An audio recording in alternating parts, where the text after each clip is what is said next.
I thought today was a good effort, good intensity. I thought I had some physical work throughout today's practice. Just obviously trying to push and go get better.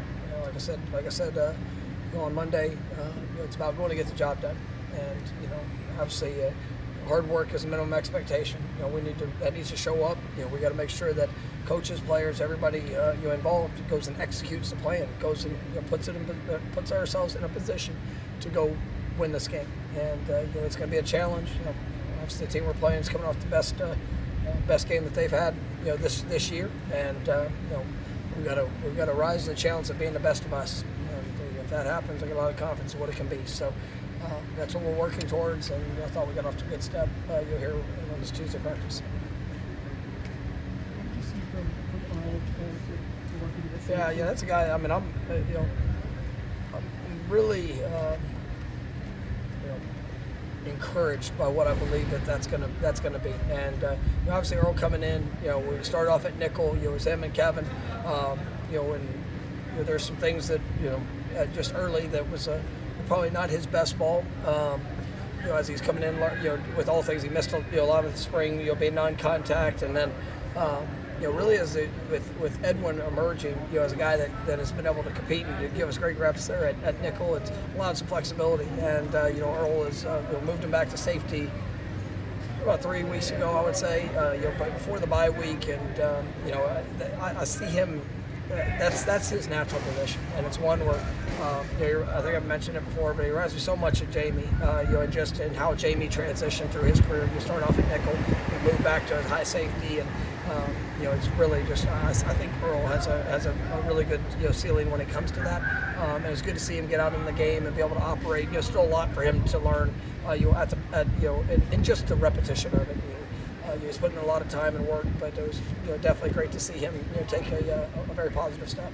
Does an in-season move like that allow a guy to flush the bat and refocus? Yeah, I think so. And I mean, it's not. I mean, sometimes it's hard for guys in that it's not totally foreign to him, but it wasn't. But when it's just different calls, different language, different techniques, alignments, all the detail things where it gets back. You want guys to be able to go out there and play fast and confident in what they know, and now you're adding just a lot of things to think and process. So it's not. And I mean, he's done a great job. He spent a lot of time on his own, being able to go back through even some of the base installations, some of the things we're being asked to do. But I think as he continues to grow at the position, you're going to see him accelerate at a very, very high pace. You have 4 games left. Luke could play in 2 of them and still redshirt. I guess when you're figuring out the plan for him, is that consulting with him and his family? Is it just what's best for the team? What does that come down to? We're working through all things, with a this week focus, and so that's our mindset and approach, with all of our guys, especially when it comes to decisions like that. This is the week, and it's going to be as good as we can be and continue to improve. What makes him so good for UNC? Why is he such an effective? He's a big back. He's got great size, speed when he gets in open field. But I think he's for a guy who's got home run hitting power, speed. I mean, it's just his patience as a back too. You can see his vision. Show up. He's a tough guy to tackle. You definitely have to get him stopped before he gets out in the open field. So I mean, he's a complete back. System-wise, are they also really good at running? I think they're one of 2 teams in the country that have had a rusher in every game this season. Yeah, I mean they're big up front. They've been able to create movement, create space, and then obviously you've got some dynamic guys they're giving the ball to that have made it happen for them. Has the value of a red shirt changed at all? Guys are helping. I know maybe they're not planning on being in college for 5 years and they don't need it to transfer any longer. Yeah, I mean it's. I think there is a different value now. I mean, in all reality, I know there's been talk about the 5 for 5 as a possibility. And so, I mean, I'm probably banking to more that's going to be a reality, than not. But I mean, obviously there's still things that have to go through it. We'll see where it all goes. And but I think when you look at the long term, some guys just physically or developmentally, you just need that time. And especially when you look on the different line of scrimmages. I mean, it's you want guys to be physically prepared and ready when they step out there. And we've seen the good of it, and we've also seen the bad of some of those situations. So but yeah, there's all different parts of it, and we want to make sure the guys are maximizing their time and not to push them if they're not physically or even emotionally ready sometimes. But on the flip side of it, making sure that if they are, that we take advantage of the opportunity. It used to be guys would talk at the end of the season about what the future would be, but now with like portal openings, you have to have a conversation for guys during the season. It's gonna we're gonna have the difference. I think even to in today's age, they've added the that dead period where there's going to be a few days before the portal opens, and there is time that conversations can be had, and just to be real, there's some guys that probably that'll be the best option for them.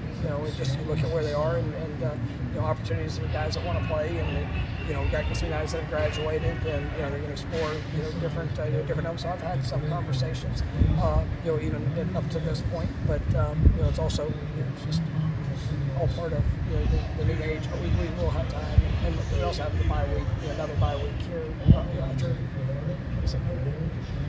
Coach, do you have to feel you almost have to recruit your own roster while recruiting other guys because of the portal? Like, it seems you have to also. I recruit them every day.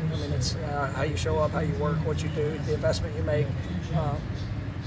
There's we were on the road last week, and guys that have gone to other places, and that are having career. They're there after our game just to see our team, to hug a bunch of them, I care about the players that I coach, and there's sometimes guys that leave for whatever reason that they feel is best for them, and today's age it's a variety of different reasons, and I respect the decisions. I give my honest opinion and assessment of where it is and what it could look like, but my job is how I show up every day important to these players. It's not going to be about a speech. It's not going to be about that's where it gets all It's what are you doing with each day that you get, and I care about these guys, and I want them to be the best that they can be, and if it's here at Florida State, great. If it's a better situation, better opportunity for them, I'll be honest and tell them that's what I think, and it's all part of the journey. But that's how I try to build trust with them. Is just I'm gonna be transparent, honest with them throughout this time, and then when it comes down to if there is a decision to be made, then they know exactly where we all stand. You guys have been a long journey now with Darrell, just from when he came in to getting the plays and the improvement. It seems like he's made during the course of the season. No, it's great. He's putting in a lot of work, and he's been impactful. Maybe the stats haven't just jumped off about that, but he's been impactful, and then being able to see this last week getting to the quarterback, finishing a couple plays. Expecting big things this last day of the season for him. Good. Thanks, Mike. Thank you guys.